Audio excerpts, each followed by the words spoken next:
When you sit down and think about the future, what does it look like? Not the future in an, oh my God, what am I going to do after college way, but in the societal infrastructure way. Is it infused with robots and advanced technology, neon lights and holograms? Because that's what the future looks like when you watch science fiction films. But have you ever stopped to ask yourself, why are the robots always Asian? This occurrence in Western sci-fi is called Techno-Orientalism, a subgenre of Orientalism that is the phenomenon of imagining Asia and Asians in hyper-technological terms in cultural productions and political discourse. This means that Asians are often portrayed as technologically advanced, but also cold and robotic. The aesthetics of neon signs in a high-tech Tokyo are often used to amplify this futuristic world. Techno-Orientalism is sometimes seen as having its roots in 80s cyberpunk media such as Blade Runner and Neuromancer, but characterizations of Asians as automatons in American culture far predate this. In the late 1880s, politicians called Chinese immigrant workers machine-like, automatic engines of flesh and blood, unfairly competing with white human laborers. This was only amplified throughout the Russo-Japanese War and World War II as Japan quickly made technological advancements as the West feared the East would outpace them. In early cinema, this fear was made evident as Asians were often portrayed in two ways, as barbaric and brutal or as something threatening yet seductive. These early depictions of Asians in Western media paired with yellow journalism of war times cemented the idea of Asians as the other. As you will soon see, instances of Techno-Orientalism still prevail in much of our sci-fi media today. One of the most defining features of Techno-Orientalism are Asians being portrayed as robots or being robotic-like, often lacking feeling or emotional complexity. This idea of being robotic and a form of expendable technology is only amplified by the fact that these characters are often side or background characters in films that more often than not feature a white protagonist. We can clearly see this in Alex Garland's Ex Machina and its use of a submissive Asian robot. Ex Machina follows Caleb, who is hired by Nathan to test if the AI he invented, Ava, is truly a piece of artificial intelligence. The only other character is Kyoko, who is initially introduced as a Japanese maidservant, later revealed to be a robot. Kyoko's sole purpose is to serve Nathan by cooking meals, helping guests, and basically act as his own personal sex doll. He is constantly abusive and yells at her because she doesn't understand what he's saying, even though he literally programmed her not to understand English. The submissive, over-sexualized, and robotic tropes are only amplified by the fact that, although she's one of the 4 characters in the entire film, she does not have a single line in the 117-page script. Kyoko was later killed by Nathan, further demonstrating how he never even saw her as anything more than a piece of technology. The 2017 live-action adaptation of Ghost in the Shell, starring everyone's favorite Asian American actress, Scarlett Johansson, is guilty of doing the same thing. The film explicitly uses Asian aesthetics and cultural imagery. Early on, there is a scene where geisha robots raid a meeting. While the geisha robots are not sentient, they are still a clear representation of how Japanese culture is viewed and exploited throughout Hollywood. It shows Asian characters carrying out an antagonistic force against the white protagonist, showing them as the other, even though the film takes place in Japan, it was supposed to have a Japanese main character. And in the BBC show Humans, which takes place in a world where service robots have become commonplace, it has a diverse cast of characters, but does not take place in a futuristic city that still contains elements of Techno-Orientalism through one of the main characters, Anita, played by Gemma Chan. Anita is a robot bought by a white family to do housework and take care of the kids. At one point, the father of the family even has sex with her. Additionally, promos for the show greatly feature Chan, specifically in a poster with the lines, "Made in our image, out of our control," implying that the sense of otherness and making it look like she is straight up about to kill this picturesque white family, which isn't the plot of the show at all. Moreover, all of these examples not only show the portrayal of Asians as robots, but portrayals of Asian women as robots. And when you make nearly every female character a robot with questionable humanity, media is basically treating females as subhuman. The tool of language is consistently used to support the harmful stereotypes represented in Techno-Orientalism. Movies, television, and video games will use spoken and written language to set the tone in their worlds. Sometimes language is used to give the audience a feel of this setting, but in Techno-Orientalism, it's used to perpetuate a sense of East Asian culture into a futuristic world.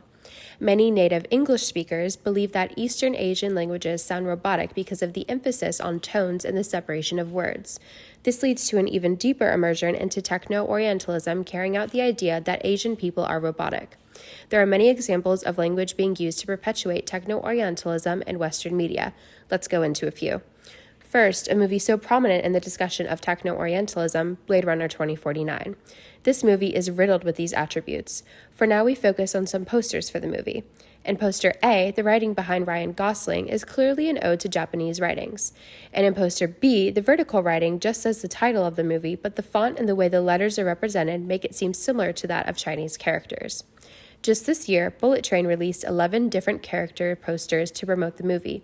Within these posters are Japanese texts. In a new video game being released, Stray, you run around a city that resembles Tokyo as a stray cat. The language on the stores and posters are not real, but they are clearly made to model after Eastern Asian script, especially being accompanied by the bright neon lights. Our last example for written language being used as a weapon takes place in our beloved Disney film Big Hero 6. The film takes place in a fictional city called San Francisco, an obvious combination of San Francisco and Tokyo. In a scene where Hero is flying through the city with Baymax, we can see that the devil is truly in the details. These photos of the cityscape feature some Japanese, some made-up writing, and even some Chinese. This relates back to the idea of Orientalism most noticeably found in the Disney movie Mulan, where attributes of both Japanese and Chinese culture are muddled together, even though the story takes place exclusively in China. Why is it that Ridley Scott's Blade Runner, based off of Philip K. Dick's Do Androids Dream of Electric Sheep, is changed to a techno-orientalist futuristic Los Angeles, whereas the novel has the story taking place in a practically deserted San Francisco? Why is it Hollywood's every desire to fetishize Asian culture into their sci-fi genre media? One of the most prominent examples of this is the Blade Runner franchise. Both the 1982 and 2017 films are heavily influenced by Eastern Asian culture. From the Tokyo-esque neon lights to the geisha, or obviously made to look Asian, Ana de Armas holograms throughout the entirety of these movies, we can see through this unfortunately palpable lens how the West views Asian culture: subservient, seductive, and submissive. Alas, this theme is common. As stated earlier, we see the geisha woman robot in Ghost in the Shell, terrifyingly might I add, and we see it in the dystopian sci-fi series Westworld. In another Hollywood grab to keep things interesting, the show about robots attempting to earn their freedom from humanity by taking it over introduces a Shogun world in Season 2. Quite literally a theme park for rich white people to have their way with robots, whether that be visiting one of the many brothels or just straight-up homicide. The Shogun Japan Park's main storyline for their guests to follow is helping damsel in distress geishas survive against robbers and, ninjas and samurais. An entire fake world completely fetishizing Asian history and culture is created for the pleasure of the bourgeoisie. Furthermore, we come across even more distorted depictions in the animated anthology Love, Death plus Robots. Specifically honing in on Volume 1, we have the two episodes, The Witness and Good Hunting. Both shorts follow Asian female protagonists living in some sort of techno-orientalist denominated world. In The Witness, we have a futuristic, neon-lighted Tokyo-styled city that our heroine is seen running through, completely naked, might I add, from her murderer. Good Hunting follows the sci-fi cyberpunk aesthetic, a subcategory of Techno-Orientalism, while incorporating Chinese folklore. Again with the same themes of female Asian exploitation, the female lead of this episode is a Hulajing, who loses her magic due to Europeans coming into China and modernizing it. She eventually is kidnapped and experimented on to become half woman, half machine in order to appease the automaton fetish of her now owner, who is, oh my gosh, another white man. As you can now see, Techno-Orientalism has become so embedded within our pop culture that it has become synonymous with futuristic, which makes it almost impossible to escape. While it isn't exactly an amazing thing that Hollywood tends to do in making these sci-fi films, shows, etc., that doesn't mean that it still isn't something you can enjoy.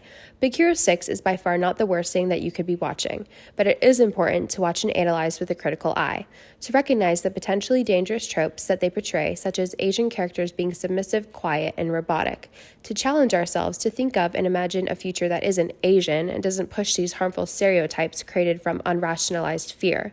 This is especially true when the stories that are being told take place in a world that is Asian, but the main characters are not. Don't be racist. Goodbye.